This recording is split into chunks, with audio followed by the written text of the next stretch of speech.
everybody. Happy April. Oh yes, happy spring. Yeah. You look so springtime. I know. Well, I tried to match what you were wearing so that we could talk to everybody about the residency that the Catamounts do with children at an elementary school in Boulder.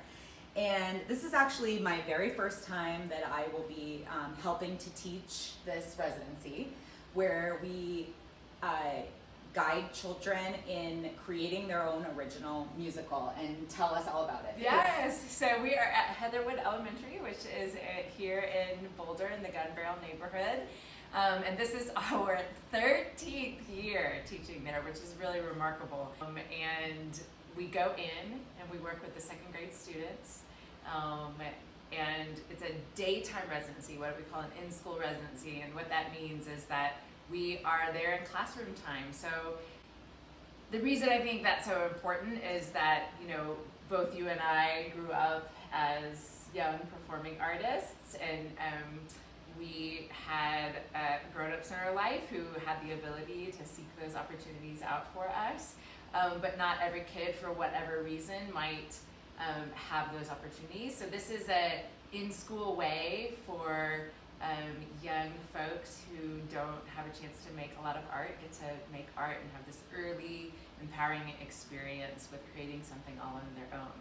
So it's completely inclusive. Every kid in these second grade classes gets to be in this. Yes. And it's not like a gifted thing or a thing where you have to stay after school and have permission, or it costs something for them. It's totally inclusive. It costs nothing for them. So we pay for it, you know, through a combination of grants, and then of course donations from our individual donors, and that's how it makes it possible, so that there's not like a per student cost, so they get to all participate. It's completely inclusive. I always say to the kids on the first day, I'm like, hey, you're all young artists, did you know that? And they're all like, yeah, they do know it. And I'm like, you are, and we're about to make something really cool. So, well, that's what they say. They say all of us are artists until someone tells us we're not, right? Yeah. So. Oh, that is so true, and that is really true about these kids. So we go in and we use a curricular subject so that it's reinforcing something that the kids are already in the midst of learning. And then we use that curricular subject as the subject matter of the performance. So this year at Heatherwood, we are talking about change makers. And we're talking about those folks in particular who have been really instrumental in advocating for the planet and for practices that we need to put into place to, as one kid said today, this is our planet A, there's no planet B. And so that's kind of the rest of what we are creating the show about, is that notion of folks who have spent their life energy making sure that we save the earth. Yeah, totally. Yeah. And before we go too far into just talking about this program, we do have a parallel program that happens in the summer, which is Camp Catamounts, that opens it up to all Boulder kids. So yes. If you're listening and you're thinking, oh, I wish my kid could participate in writing and performing their own play, they can. We do have a week-long summer program that is going to be for, like I said, all Boulder students. So just in case you're getting excited about what we're talking about. And I know for me personally, I did have like a pivotal experience at the elementary school I went to, Foothills Elementary here in Boulder, where we got to actually write a play. So I experienced firsthand how exciting that is, to be able to take your own ideas and make something. But you've done this a bunch of times, you know, every year with these kids. So tell us more about it. Yeah. So in all of our educational methodology, it's based on a couple core principles, and at the core of them is a multidisciplinary approach. So we use not only, you know, theater, dialogue, character, but also music and movement, because as you and I both know, like your point of entry into the creative process varies on your different affinities and your aptitudes. And so when we're like, okay, we're gonna make a dance, okay, we're gonna make a song, okay, we're gonna write a scene, that it's really like amazing to witness, because that totally taps into different students who have those different affinities and aptitudes. So we approach it from a multidisciplinary approach, and then we also approach it from a collaborative approach. So, you know, often I think in theater, and this is totally understandable, but you know, it becomes about an ensemble and then like, you know, a handful of sort of shining stars.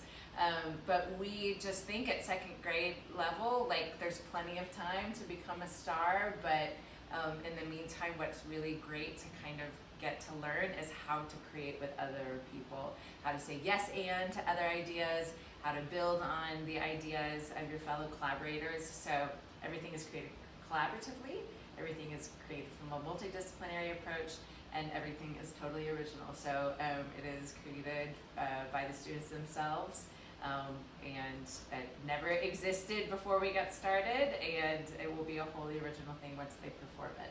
I love it so much. In case anyone has not heard this phrase before, I'm very familiar with it. I learned it through studying improv, but just in case anyone in case no one has said to you before, yes and, let's elaborate a little bit. Oh, what that yes. Oh gosh. I mean, I wish I could practice yes and in every aspect of my life, because you know, when you get in a room, and no matter the forum, to create with other people, whether you're creating a work of art or you're creating a business plan or you're creating a marketing pitch, you know, if you're creating it with other people, they're going to have their ideas and you're going to have your ideas, right? And so often we spend a lot of time spinning our wheels, sort of like saying like having a sort of reactionary, like, no, I don't like that idea. And sometimes the reason we don't like that idea is it's not our idea. And so, like, you know, we sort of feel protective of our idea. I want to get my idea in there. But what we are really trying to teach the kids, and in teaching the kids, teaching the teacher, you know, is to say, instead of, no, I have this other idea, to say yes and. So, you know, when kid offers an idea, then we try to teach the kids to say, okay, yes, that idea plus my idea, or that idea and my idea, or that idea I'll integrate into the idea that I had that was adjacent, but perhaps can bisect or what I'm trying to say, intersect that idea. So yeah, so that's it's really it's hard, right? They're young, their brains are still developing, but we hope that we're not just teaching them how to make art, but we're teaching them how to work together. Yeah, it's incredible that you're able to come in with those tried and true principles. I mean, it's good because a class of young children is a lot of energy, and especially when you're saying, give me your ideas, it's like goes all over the place, so that you kind of have these guiding principles. I'm going to be coming in to help write a song. Yes, so. with your guitar. With the kids today, we're like, what instrument is she going to play? I'm like, she's going to play guitar. This residency is going to be running all the way into May, and we'll be in full production and rehearsal for our next 2 shows. And so, yeah, you're going to be hearing about it for the next month plus. And so that's the news. That's the word on the street. And just a little shout out to all of those who donate towards our programming. The spring is the time where, like, you planted some seeds back in December, or maybe, you know, another month in the past, and like now stuff's starting to grow. We got our residency, we've got 2 brand new original immersive shows coming up, and we have Camp Catamounts, and all of those things are made possible by our individual donors. So thank you. Absolutely. Thank you guys so much.